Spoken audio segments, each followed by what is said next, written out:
Nobody said that life was ever easy, but man, sometimes it just feels like you can't catch a break. And for this one Detroit Lions player, he is not catching almost any breaks when it comes to the media. We're going to talk about it in this episode, folks. Stay tuned. What are we? What makes us what we are and what we're going to be? It's grit. It's what we started with last year, guys. Doesn't matter if you have one ass cheek and 3 toes. I will beat your ass. Can definitely compete with the big dogs. 10-5 end zone touchdown Detroit Lions. You guys are unbelievable, man. I'm telling you. We are driven by Detroit. Hello, Detroit Lions fans, and welcome on back to yet another episode of MCM Motor City Mania. I'm your host, David T. Pike, and as always, we're diving on in. So, folks, let's understand something here. In life, as we all know, there are people that it does not seem to matter what's going on around them, what's going on in the world. They always seem to get all the damn breaks. They seem to have everything go their way. It's almost like as if somebody just put a personal pot of luck in their pocket and it's like theirs. It's like all theirs. And they literally can carry any damn place that they want. And it's like nothing ever affects them. Nothing ever gets on their nerves. Nothing ever goes bad for them. Everything ever just seems to go their way. But for this one particular Detroit Lions player that we're going to talk about in today's episode, there have been very few instances, if ever, where he's had things break his way. In fact, more often than not, everything seems to go opposite that direction. Because ever since he got into the league, he has been under, I would say, near constant attack by the media and even by some fans of the Detroit Lions. Regardless of what he's put out on the field, and it doesn't seem to matter what he's done. It doesn't seem to be enough for whatever people want to talk about to get off his back.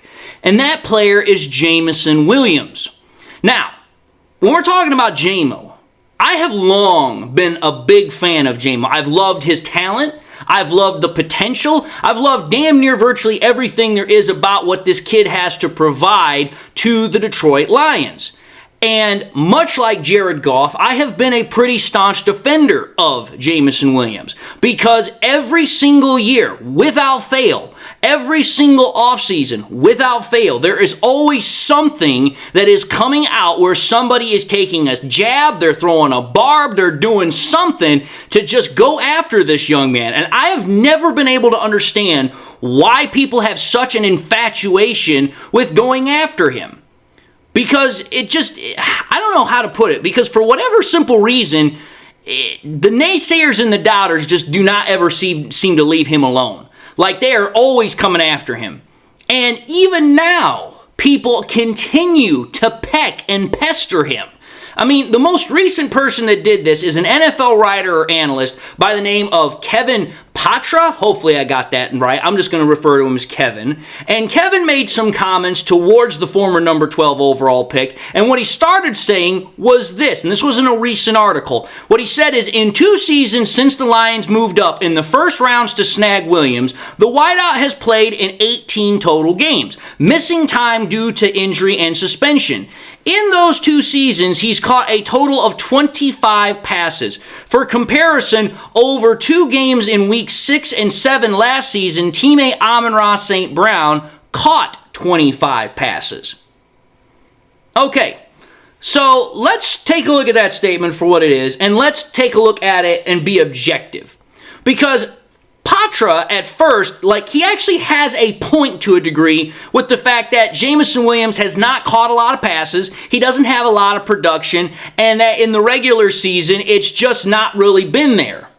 But that's about where his point kind of ends. Because if you think about it, go back to the quote I just referred to. Notice that within the very same quote that Kevin put out there, he already points out that Williams dealt with both injury and he dealt with suspension that sidelined him for quite a serious bit of time. I mean, for crying out loud, between his rookie season and the start of the second season, I mean, he was out for literally, I think, almost a total season's worth of work. Dude, it's you're talking about a whole season where he didn't play either because of injury or because of suspension. I'm not a mathematician by any means or, trying to make this point too, clear, but if you don't play for a whole year, if you miss out on that much time and, in practice, yeah, you're going to be a little bit behind the 8 ball. You're going to be a little bit behind the curve because that's a whole lot of experience that you don't have. I mean, let's just think about it. Experience is impossible to replace when you're talking about getting started in the NFL.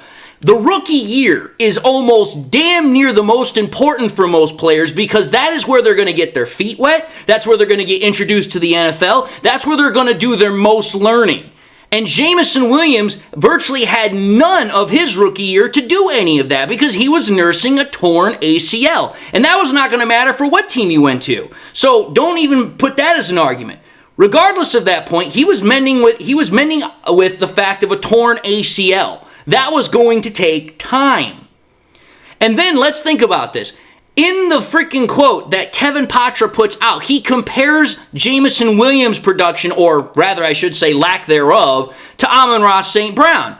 But again, you're not comparing apples to apples here. Amon-Ra St. Brown didn't deal with an injury his rookie year. Amon-Ra St. Brown had the entire training camp his rookie year to go to, which he did. Amon-Ra St. Brown was able to go to all the practices, was able to be part of every freaking, team meeting, team activity, team practice, whatever. He got all of that. And then, think about this. That alone, all the stuff that he was able to go to and actually physically participate in that Jameson Williams wasn't able to, that puts him miles, absolutely miles in front of where Jameson Williams was in his first year.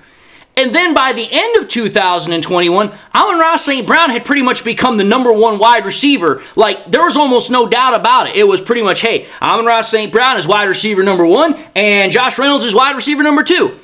So, again, my point here is that it's not comparing apples to apples. There's too much difference between how these guys got started.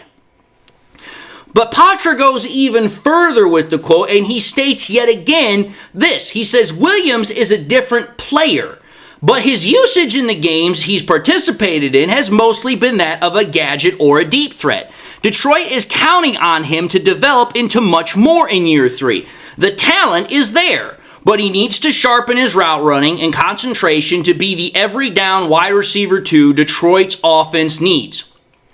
Again, taking a look at this quote objectively, Patra does hit on a point in that Williams does need to develop his route running better. He needs to be able to understand how to go up and get the ball, understand catch concentration. There's a lot of things that clearly Jameson Williams needs to develop. This is not something that I'm going to disagree with.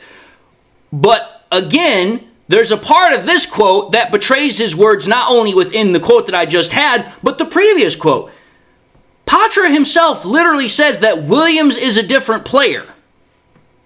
Wait a minute here.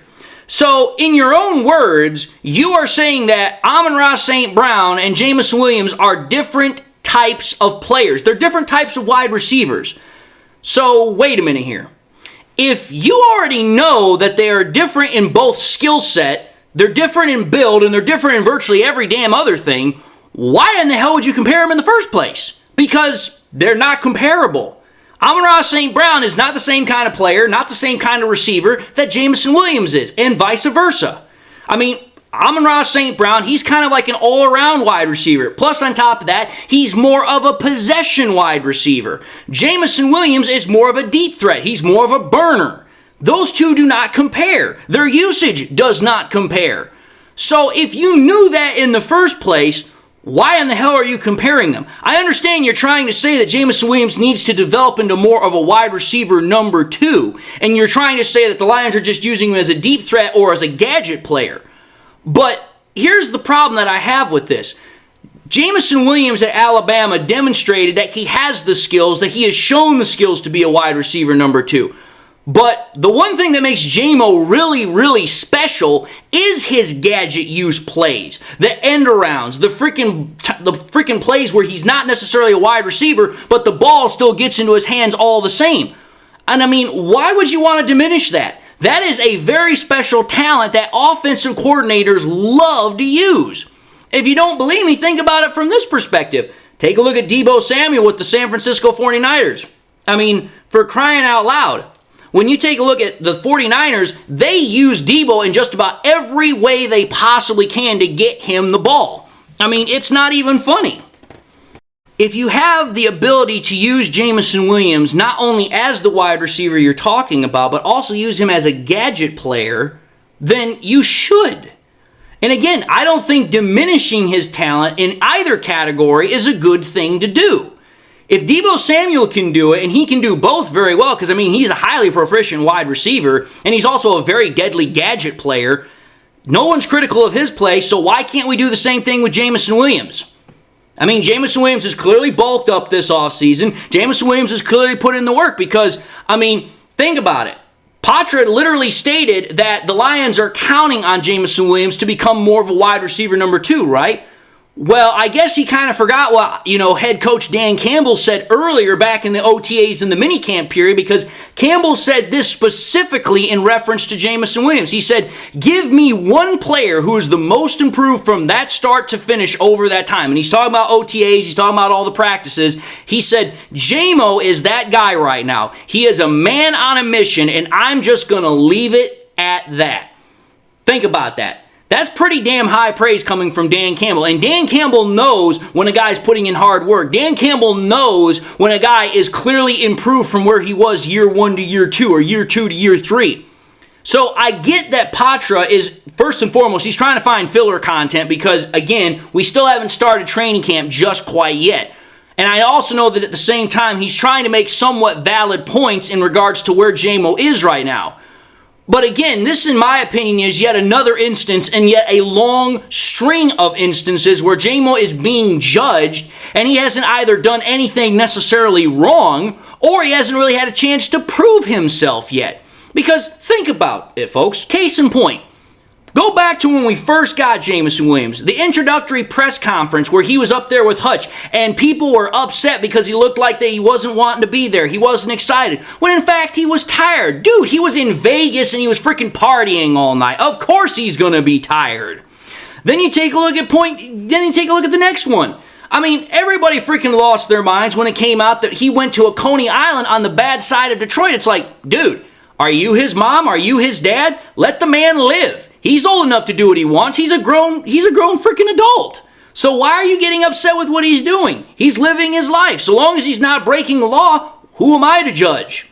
Then you get into this whole nonsense that happened, what was it? I think it was last year at the 4th of July, where people were losing their minds because he was freaking lighting off fireworks and he was using his hands. And, he would light it, put it down, and he would go away. And people were like, oh, that's unsafe. I'm sorry, but don't every American in the entirety of the U.S. do the exact same thing? Hey, you put a firework down, you light the fuse, and then you run away. I don't understand how that's any different than what everybody else does, but yet somehow that caught a whole bunch of flack for Jamo. Then there was the next freaking thing, which was the whole gambling suspension, which again, Jameson Williams was old enough to gamble.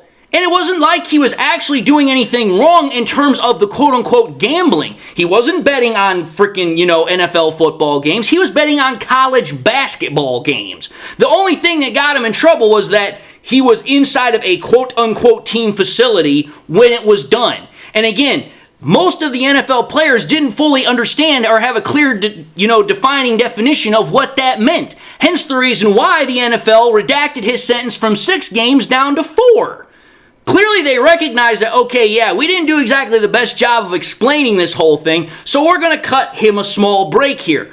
But I'll tell you this right now, to the rest of the media and to some fans, it was like the man was still freaking guilty, regardless of the fact that it was like, dude, take a look at all the circumstances that went into that. It's not like he did it with malicious intent. And then you have people that are getting upset about the fact that, when he comes back, he's first starting to get his chances to play. He's not catching passes. He's having problems focusing. He's having problems with concentration. Again, considering the fact that he hadn't had a whole lot of time to practice, considering the fact that he was still trying to get into the groove of things, I understand that. Plus, on top of that, Jameson Williams was behind Amon-Ra St. Brown. He was behind Josh Reynolds. He was obviously behind Sam Laporta by that point. Hadn't really gotten the same amount of touches, hadn't really gotten the same amount of rapport built as the rest of those guys had. Obviously now that's different because now Jameson Williams is wide receiver number 2. Jameson Williams is going into this to be the guy to work opposite of Amon-Ra St. Brown. So obviously he's going to be in a much better position. Which then leads us back to this whole thing that I'm talking about with Patra. About how, oh, well, because of this, there's a problem here. Well, no dip, Sherlock. Of course there's a problem. He hasn't had a chance really to play. He hasn't really had a chance to show what he can do. He's been subjugated more to backup role depth stuff right now because other guys have been in front of him while he's been learning the system, while he's been getting more acquainted with how the offense runs. Now that it is his chance to shine, now that it's his chance to go out there and show what he can do, I'm fully expecting that Jameson Williams is going to show us exactly what he can do. My point is this. Us Lions fans, the media, we should trust Dan Campbell. We should trust Brad Holmes. We should trust Jared Goff. We should trust Ben Johnson. And most importantly, we should trust Jamo. They all know what's going on inside that building better than any one of us. And I guarantee you this, all of them understand the exact same mission and they all have the exact same expectations. Jamo is going to take a huge leap this year. And I guarantee you this year, we're going to get a lot of wow plays out of Jameson Williams. Have no doubt about that. But anyway, folks, I just wanted to put this episode together because, again, I get so tired of how Jameson Williams gets a whole lot of flack thrown his way, and 95% of the time, he does not earn it, nor does he deserve it.